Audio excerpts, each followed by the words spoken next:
They say gymnastics is the queen of sports, and I say I'm at the queen moment of my life.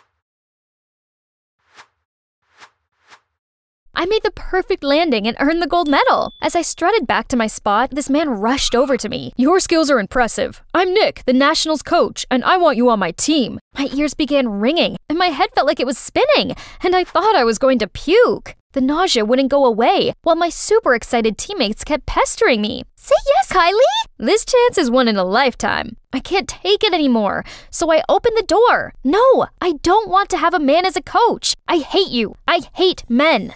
Hi, I'm Kylie, and there's a valid reason why I dislike men so much. My mom passed away when I was little, and instead of spending time with me, Dad became a serial dater. He always made excuses.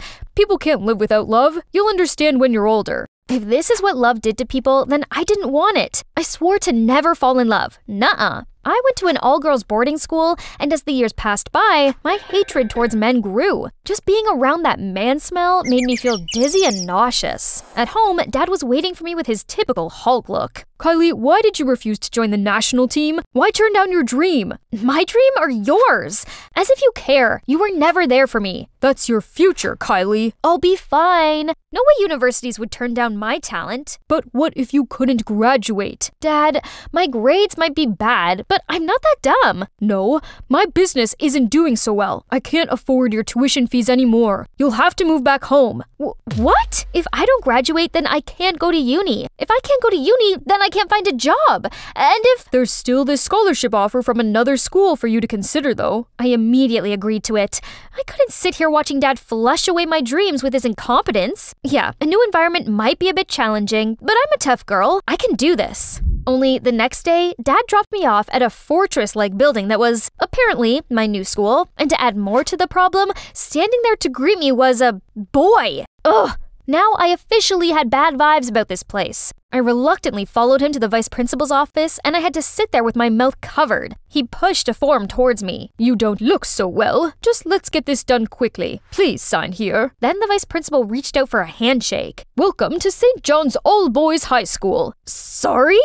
All boys? "Yes, that's correct. You're the only girl here." I barged out of the room. The corridor was full of boys. They were everywhere. "Welcome home, Rosie." "We've been waiting, Rosie." I tried to dash past them, but it was so overwhelming that I tripped over my own feet and this boy stopped my fall. But my churning stomach had something to say. Blech! I threw up all over him. This boy shrieked out and let go of me. Everyone gawped down at me like I was some sort of exotic bird. With whatever dignity I had left, I pulled myself up and limped back into the vice principal's office. "I reject the scholarship." "You just signed the paperwork. You can't just leave." I was so mad and speechless. Dad must have set this whole thing up. It seemed I had no choice but to endure this hellish place. So, on the first day of school, I covered myself from head to toe like a ninja. But what are those banners? For me?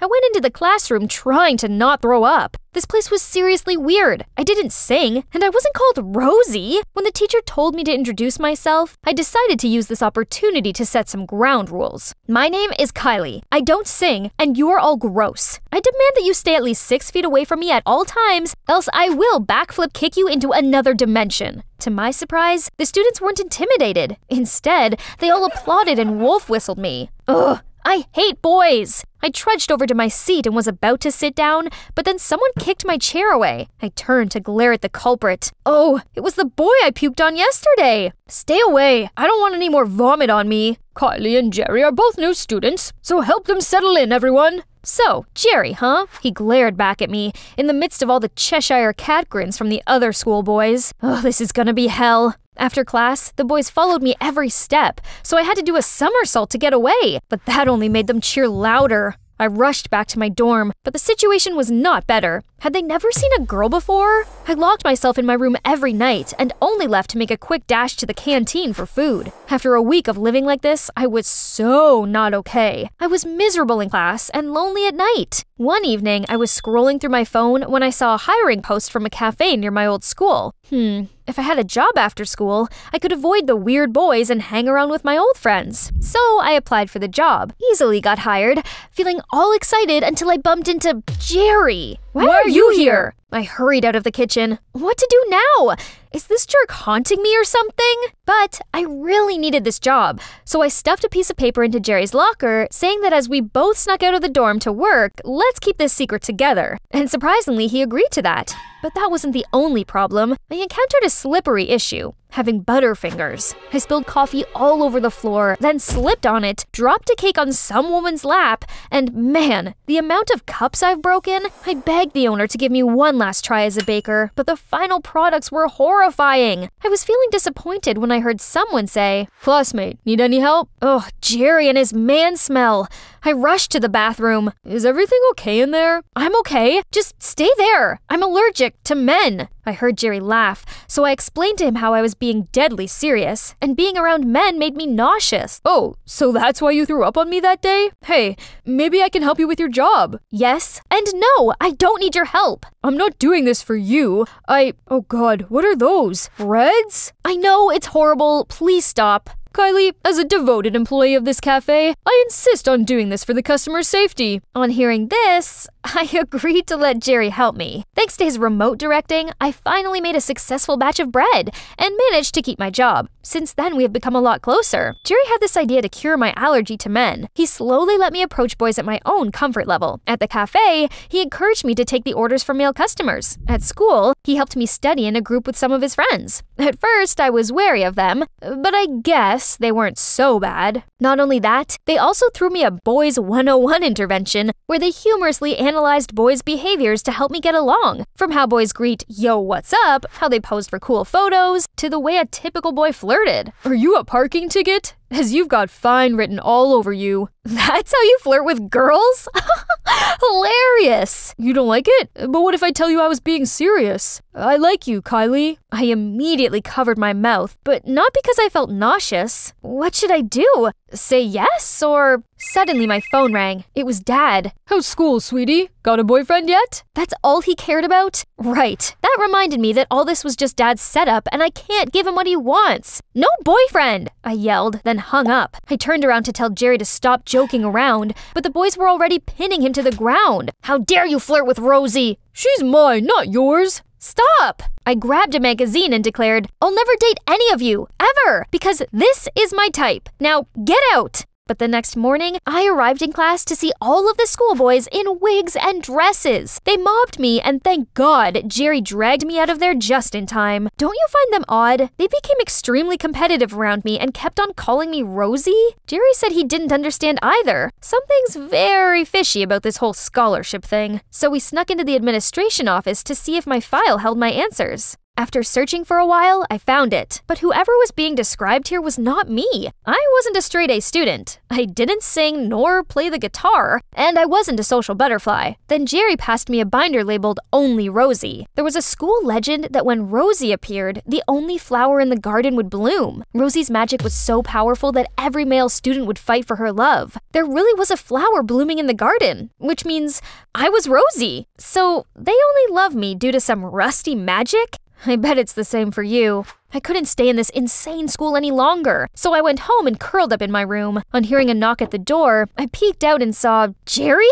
I slammed the door shut. "Kylie, listen, this is all me. No magic whatsoever. At first, I thought you were a queen bee who liked the attention, but being around you made me realize you're a clumsy, cute crybaby, but also a strong girl who tries to stand on your own 2 feet. That's the reason why I like you. Are you okay?" "Go on, please." "I like you because you're Kylie, not Rosie." I couldn't hold it in anymore and burst into tears. I finally opened up to people, but it's all fake. None of them wanted to be my friends. They only like Rosie. Then Dad appeared. Of course, it was him who let Jerry inside. Seeing me like that, he seemed sad, then sat me down to say something. "Actually, your mom used to go to that school too." Mom was a prodigy who excelled at both studying and singing. When the school's reputation was declining, the principal broke the rules to invite her to attend the school, in hopes that she would lead them to some achievements. At first, the male students objected it, but gradually with her talent and good nature, she gained their respect, and they fondly called her Rosie. "Your mother was incredible,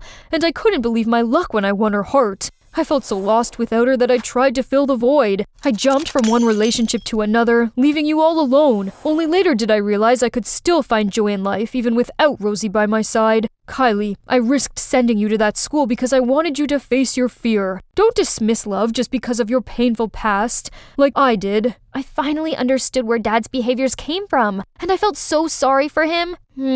Sorry for interrupting, but if Kylie's mother was the first Rosie, and her magic immediately charmed everyone, then why did she face objections at first? Oh, actually, only Rosie is merely a myth. There's no magic involved at all. Over the years, the story must have evolved into that fairy tale. Now that Jerry mentioned this, I realized my file looked more like Mom's than mine. Even before entering this school, everyone was talking about you being a musical prodigy and only dating top students. It's like someone created a fake image to make you irresistible. Dad said it was the vice principal who offered the scholarship. We put 2 and 2 together, and we were convinced that he must be behind all of this. Dad and I went to school to confront him, but he denied everything and even expelled me. The next day at work, Jerry told me something big. There are rumors about another schoolgirl. It looks like the vice principal wanted to find a new Rosie. This had to stop.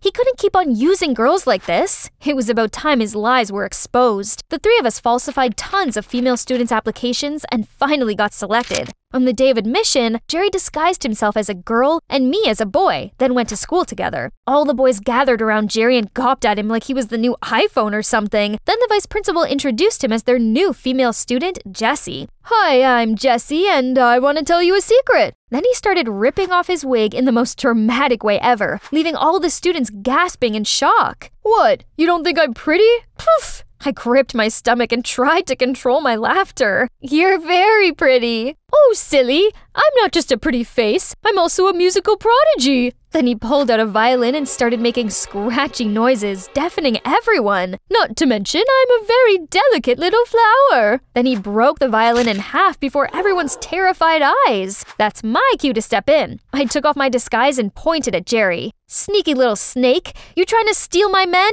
All boys in this school are mine. Then I charged at Jerry and grabbed his hair.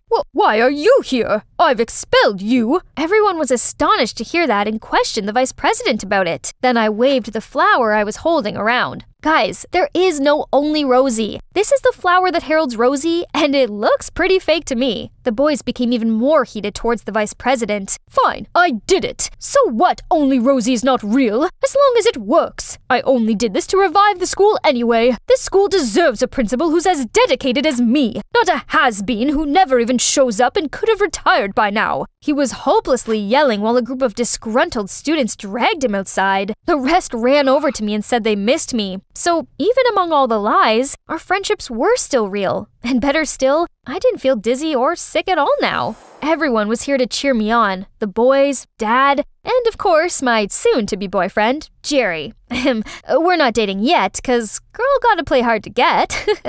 Suddenly, a voice interrupted our celebration. It was Nick, the national team's coach's voice. Great performance. Any chance you've reconsidered joining the team? Reconsidered? Nick, count me in 100%. No, 1,000,000% in.